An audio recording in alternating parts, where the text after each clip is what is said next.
Doctor B R. Ambedkar ವಿಶ್ವದ ಜ್ಞಾನ ಭಂಡಾರ Prasanna Kumar doctor B R. Ambedkar ಅವರ 134ನೇ ಜನ್ಮದಿನಾಚರಣೆ ಕಾರ್ಯಕ್ರಮ. Baba Saheb doctor B R. ಅಂಬೇಡ್ಕರ್ ಅವರು ವಿಶ್ವದ ಜ್ಞಾನ ಭಂಡಾರ ಎಂದು ವಕೀಲರಾದ ಪ್ರಸನ್ನ ಕುಮಾರ್ ಬಿ ಹೇಳಿದರು. ಚಾಮರಾಜನಗರದ ಪರಿಶಿಷ್ಟ ಜಾತಿ ಪರಿಶಿಷ್ಟ ಪಂಗಡದ ಪುರುಷರ ಪದವಿ ಮತ್ತು ಸ್ನಾತಕೋತ್ತರ ವಿದ್ಯಾರ್ಥಿ ನಿಲಯದ ಆವರಣದಲ್ಲಿ ನಡೆದ ಡಾಕ್ಟರ್ ಬಿ.ಆರ್. ಅಂಬೇಡ್ಕರ್ ಅವರ 134ನೇ ಜಯಂತಿ ಹಾಗೂ ನಿಲಯದ 40ನೇ ವಾರ್ಷಿಕೋತ್ಸವ ಕಾರ್ಯಕ್ರಮದಲ್ಲಿ ಮುಖ್ಯ ಭಾಷಣಕಾರರಾಗಿ ಮಾತನಾಡಿದರು. ಅಂಬೇಡ್ಕರ್ ಅವರು ವಿದ್ಯಾರ್ಥಿ ಜೀವನದಲ್ಲಿ ಬಹಳ ನೋವುಂಡವರು. ತುಂಬ ಸಂಕಷ್ಟದಲ್ಲಿ ವಿದ್ಯಾಭ್ಯಾಸ ಮಾಡಿ ಅನೇಕ ಪದವಿಗಳನ್ನು ಪಡೆದು 35 ಡಿಗ್ರಿ ಪಡೆದು ಅಪಾರ ಪಾಂಡಿತ್ಯ ಗಳಿಸಿಕೊಂಡು ವಿಶ್ವಜ್ಞಾನಿಯಾಗಿದ್ದಾರೆ ಎಂದರು.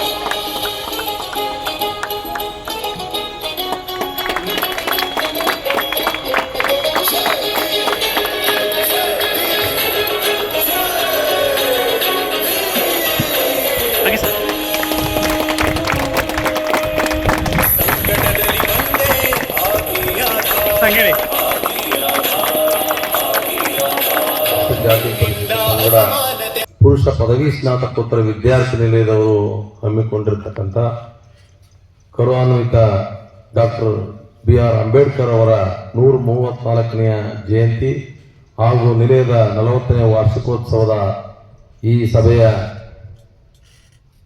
ಅಧ್ಯಕ್ಷತೆಯನ್ನು ವಹಿಸಬೇಕಾದ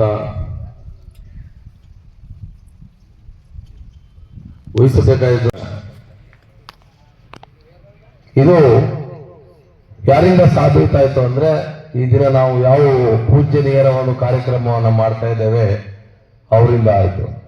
ಅವರ ಮೂಲ ಉದ್ದೇಶ ಸಮ ಸಮಾಜದ ನಿರ್ಮಾಣ, ಸಾಮಾಜಿಕ ನ್ಯಾಯ ಮತ್ತು ಅಸ್ಪೃಶ್ಯತೆಯ ನಿವಾರಣೆ ಇವೆಲ್ಲವನ್ನು ಕೂಡ ಸಾರಿದಂತ ಮಹಾನುಭಾವರು. ಅವರು ಈ ಒಂದು 12ನೇ ಶತಮಾನದ ಬಸವಣ್ಣನವರನ್ನ ನಂತರ ಈ ಒಂದು ದೇಶದಲ್ಲಿ ಯಾರಾದರೂ ಕ್ರಾಂತಿ ಪುರುಷರು ಇದ್ದರು ಅಂತ ಹೇಳಿದ್ರೆ ಅವರು ಈ ಒಂದು 20ನೇ ಶತಮಾನದ ಕ್ರಾಂತಿ ಪುರುಷರಾದಂತಹ ಡಾಕ್ಟರ್ ಬಾಬಾ ಸಾಹೇಬ್ ಅಂಬೇಡ್ಕರ್ ಅವರು. ಅವರು ಎಲ್ಲ ಸ್ತರದ ಸಮಾಜವನ್ನು ಮನಗೊಂಡು ಈ ಒಂದು ರಾಷ್ಟ್ರಕ್ಕೆ ಒಂದು ಈ ಪ್ರಪಂಚದಲ್ಲಿ ಅತ್ಯುನ್ನತವಾದಂತಹ ಸಮರ್ಪಕವಾದಂತಹ ಒಂದು ಸಂವಿಧಾನವನ್ನು ಕೊಟ್ಟರು. ಅವರ ಉದ್ದೇಶ ಈ ದೇಶ ಇಷ್ಟೊಂದು ಪ್ರಗತಿಯಾಗಿ ಬೆಳೆಯಬೇಕಾದ್ರೆ ಕಾರಣ ಏನು ಅಂತ ಹೇಳಿದ್ರೆ ಆ ಒಂದು ಸಂವಿಧಾನವನ್ನ ಅಳವಡಿಸಿಕೊಂಡದ್ದು ಅಂತಕ್ಕಂಥದ್ದು ಯಾರಿಗೂ ಗೊತ್ತಿಲ್ಲ. ಎಲ್ಲರಿಗೂ ಕೂಡ ಸಮಾನವಾದಂತಹ ಅವಕಾಶವನ್ನ ಕೊಟ್ಟಿದ್ದಾರೆ. ಕೆಲವರು ಏನ್ ತಿಳ್ಕೊಂಡಿದ್ದಾರೆ ಅಂತ ಹೇಳಿದ್ರೆ ಕೆಲವು ತುಳಿತಕ್ಕೊಳಗಾದವರು, ಶೋಷಣೆಗೊಳಗಾದವರು ಮಾತ್ರ ಅಂಬೇಡ್ಕರ್ ಕೊಟ್ಟಿದ್ದಾರೆ ಅಂತ ಹೇಳೋದು ಯಾಕೆಂದ್ರೆ ಅವರು ಅವರನ್ನ ಕೃತಜ್ಞತೆನೆ ಇಟ್ಕೊಂಡು ಸ್ಮರಿಸ್ತಾ ಇದ್ದಾರೆ. ಇವತ್ತು ಲಕ್ಷ ಲಕ್ಷ ಕೋಟಿ ಮಾಡ್ತಕ್ಕಂಥ ಅಂಬಾನಿ ಅದಾನಿ ಅವ್ರಿಗೂ ಕೂಡ ಸಂವಿಧಾನದಲ್ಲಿ ಅವಕಾಶ ಇದ್ದದ್ರಿಂದ ತಾನೇ ಅವರು ಅಷ್ಟು ಮಾಡ್ಬೋದು. ಅದನ್ನ ಮೊಟಕುಗೊಳಿಸಿಲ್ಲ ಅಲ್ವಾ? ಅವ್ರಿಗೆ ಗೊತ್ತಿತ್ತು ಈ ರಾಷ್ಟ್ರದಲ್ಲಿ ಜನಸಂಖ್ಯೆ ಇದೆ, ಉದ್ಯೋಗ ಬೇಕು. ಗಣ್ಯರಿಗೆ ಮೊದಲಾದ ಗುರುಸ್ವಾಮಿ ಸರ್ ಅವರಿಗೆ ಹಾಗೂ ವಕೀಲರಾದ ಪ್ರಸನ್ನ ಕುಮಾರ್ ಸರ್, ಹಾಗೆ ಮತ್ತೊಬ್ಬ ವಕೀಲರಾದ ಗುರುಸ್ವಾಮಿ ಸರ್, ಹಾಗೆ ಮತ್ತು ಸೈಯದ್ ಸರ್, ಮತ್ತು ಸರ್ ಚೇತನ್ ಸರ್, ಈ ಹಾಸ್ಟೆಲ್ನ ವಾರ್ಡನ್.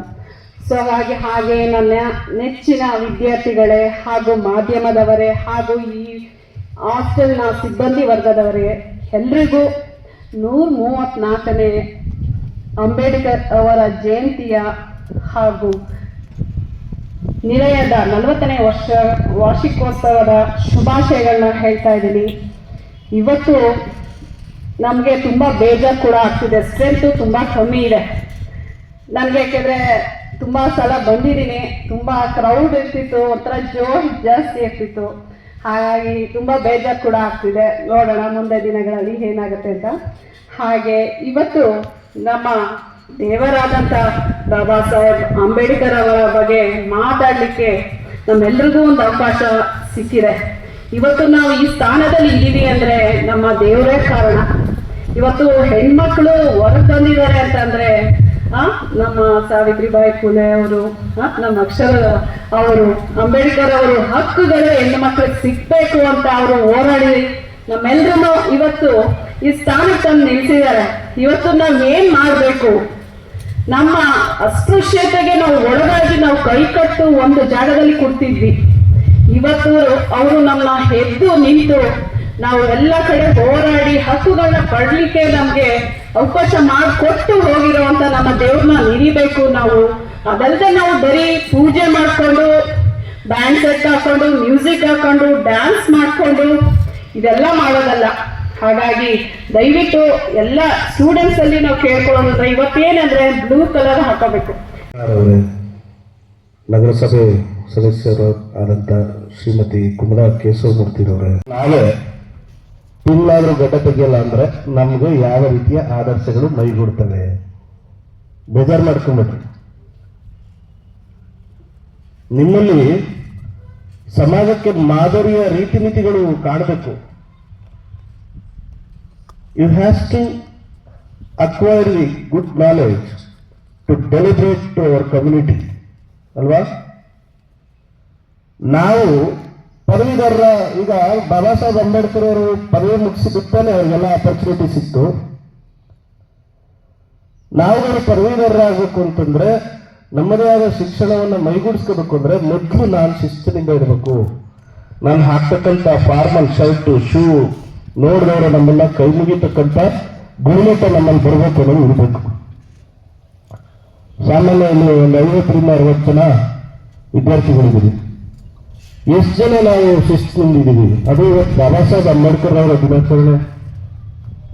ಎಲ್ಲರೂ ಕೋಟ್ ಹಾಕೊಂಡು ಶೂ ಹಾಕೊಂಡು ಟೈ ಕಟ್ಕೊಂಡಿರ್ಬೇಕು. ಹೆಂಗಿರ್ಬೇಕು ಟೈ ಕಟ್ಕೊಂಡು, ಜಂಟ್ಲ್ಮನ್ ಅಲ್ವಾ? ಬೇಜಾರಾಗ್ಬೋದು ನಿಮ್ಗೆ, ನನಗಂತೂ ಬೇಜಾರಾಯ್ತು. ಅದಕ್ಕೆ ನೇರವಾಗಿ ಹೇಳ್ತಕ್ಕಂಥ ಗುಣ ಇರೋದ್ರಿಂದ ನೇರವಾಗಿ ಹೇಳ್ತಾ ಇದ್ದೀವಿ. ಇನ್ನು ಮುಂದೆ ಇದನ್ನು ಬಿಡಬೇಕು. ಏನ್ರಿ ಒಳ್ಳೆ ನಮ್ಮ ಅಂದ್ರೆ 1,000 ರೂಪಾಯಿ ಖರ್ಚು ಮಾಡಿದ್ರೆ ಒಳ್ಳೆ ಪ್ಯಾಂಟ್ ಶರ್ಟ್ ಸಿಗುತ್ತೆ. ಅದ್ರ ಮೇಲೆ 1,000 ರೂಪಾಯಿ ಕೊಟ್ಟು ಯಾತಕ್ಕೋಸ್ಕರ ಬಾಬಾ ಸಾಹೇಬ್ರನ್ನು ನೆನೆಸ್ಕೋಬೇಕು